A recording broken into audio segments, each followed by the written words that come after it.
That parable, the prince and the thief. There was once a king who had a son.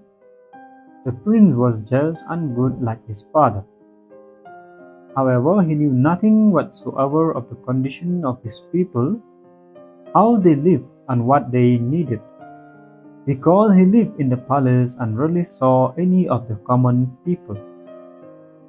So one day, he decided to live among them for a time and study their life, so that he could help them when he became king. With his father's permission, he left the royal palace and lived among the people as an ordinary merchant. No one except some of his courtiers knew he was the prince in disguise. Thus he lived and grew to know the lives of his people. He came to understand the ins and outs of their private and social lives and make plans and arrangements to serve them better. As a merchant, he had to deal with all kinds of people, and he encountered all sorts and shades of characters. He was especially distressed to see how many people resorted to lies and frauds, selfishness and cruelty, theft and wickedness in order to make money for themselves. With his father's help, he often secretly aided the innocent victims of such unscrupulous characters. Nevertheless, he loved even those who had fallen into evil ways, and never injured those who deceived and maltreated him. He always forgave them and tried to help them change their ways. Many were reformed and became law-abiding citizens of his father's kingdom, although some did not. Now, there was a thief who had so often injured innocent people and robbed them of their earnings, that the prince saw no option but to have him imprisoned. When the thief got out of jail, he wanted revenge against the prince, whom he supposed to be an ordinary merchant. He entered the prince's hut to steal everything of value, but the prince overpowered him and admonished him for his shameful behavior. "You should work hard and earn your living in a respectable way," he told the thief. "If you needed anything, you should have spoken to me, and I would not have refused your request. You disgrace yourself when you injure innocent people and steal their things. This is not right at all. You think that you are hurting others, but you are actually harming yourself. If you do not change your ways, you will surely come to grief on the judgment day. In hopes that you will see the folly of your ways, I forgive you this one last time. Do not mention this matter to anyone else, but use this chance that is given to you. You will not escape punishment the next time." For some time, the thief kept himself in line. But after a few months, his old nature reared its ugly head again. One day, he set out to rob people in a distant village. Now in that village, there was a poor widow whose husband had died a year after the marriage. After his death, she gave birth to a son. The sudden death of her dear husband was really a great shock to her, and sadly, she had no relatives or friends to aid her. But as she was a devout and God-fearing woman, she found peace and happiness in the worship and presence of her God, even in the midst of all her hardships. Her son cheered her and helped her to forget the woes of the past. She raised him in the faith, fear and love of God. She patiently endured all hardship and troubles, working very hard to make a living and to educate her son properly.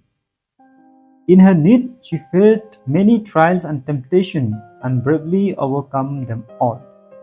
At one point, when she was so poor that she could not provide milk for her son, some wicked young men tried to take advantage of her situation and lure her into immorality.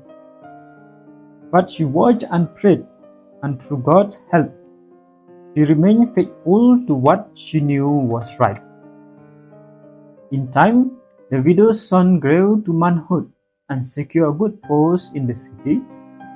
He had to leave his dear mother behind in the village, but he faithfully sent her money every month.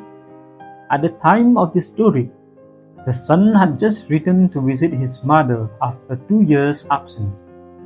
Embracing each other, their hearts overflow with joy and tears flow from their eyes. It was a wonderful and moving scene. The son bowed in respect and honor at his mother's feet and put before her all the money he had saved for her to live out her days in comfort and security. The mother had also put aside some money every month from her small earnings for the day when her son would marry. Rejoicing in the long-awaited reunion, they placed these tokens of the mutual love in a purse, then ate and talked together for a long time. Afterwards, they went to bed expecting to rise and see the next morning with joy and gratitude. But at last, no one knew that before the sun flashes in the eastern skies, the tears of joy would turn into tears of sorrow and grief. For while the widow and her son were fast asleep, the same thief, whom the prince had forgiven, broke into the hut searching for valuables. Just as he discovered the money in the purse, the widow and son awoke and discovered him. Thinking only of escaping with the purse, the thief attacked them with a sharp knife. What a tragic scene! The son lay dead on the floor in a pool of blood. The poor widow hardly noticed her own wounds. She screamed helplessly, fainted and fell down on her son's dead body. Neighbors rushed to help, but they were bewildered and stunned to find the son dead and the mother lying senselessly on top of him. In the morning, the widow recovered a little from her swoon, and 3 or 4 women helped her in the funeral procession. While the neighbors carried her son's coffin to the village cemetery, but as the coffin was laid in the grave, the mother fainted again. As the people tried to rouse her, they discovered that she had breathed her last. Killed by grief, she was buried with her sons in the same grave. The entire kingdom was enraged at the news of this tragedy. A large reward was offered for the capture of the culprit. Some people suspected the thief, but no one had any evidence. Months passed without any progress in the case. About the same time, the king became very ill and the prince returned to the palace to nurse his father. After some days, the old king died, and when news of his death reached the people, they lamented greatly. After the days of public mourning, the prince succeeded his father and was crowned king. On his coronation days, crowds of the people had gathered from the 4 corners of his kingdom. Many of them were astonished to recognize the prince as the man who had lived among them as a merchant. During the reign of this new king, all the people prospered and the country progressed. Because he knew his people well, he knew from his own experience how to deal with them and how to improve their condition. Finally, the time came when wickedness should reap its evil harvest. One day the thief was drinking and enjoying himself in a wine-smashing shop. That day he drank so much that he became senselessly drunk. He began to talk stupidly, and without realizing what he was saying, he confessed his guilt.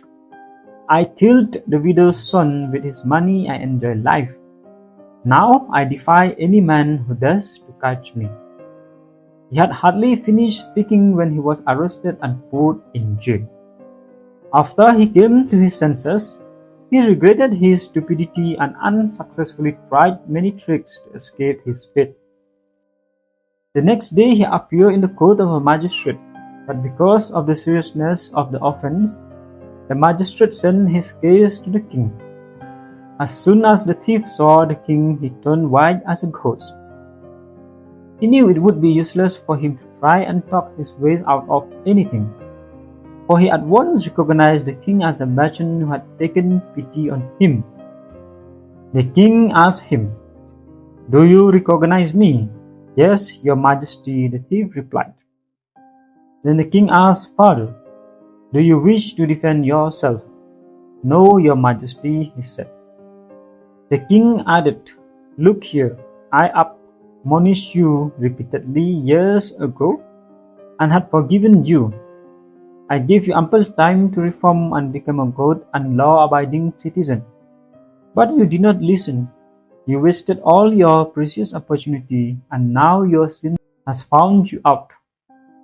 Not only has your sin revealed you, but it also cried out against you and convicts you. Through your crime, you are determining your own fate." The thief was taken from the king's presence and executed. In the same way, we will all be judged on the last day when God judges the living and the dead. The Master lived on earth as a Son of Man. He knows every one of us well. He cried out to us, "Now is the hour of pardon. Now is the day of salvation." If we are indifferent to a salvation as great as that now offered to us, our sin will surely convict us and lead us to death. Thank you.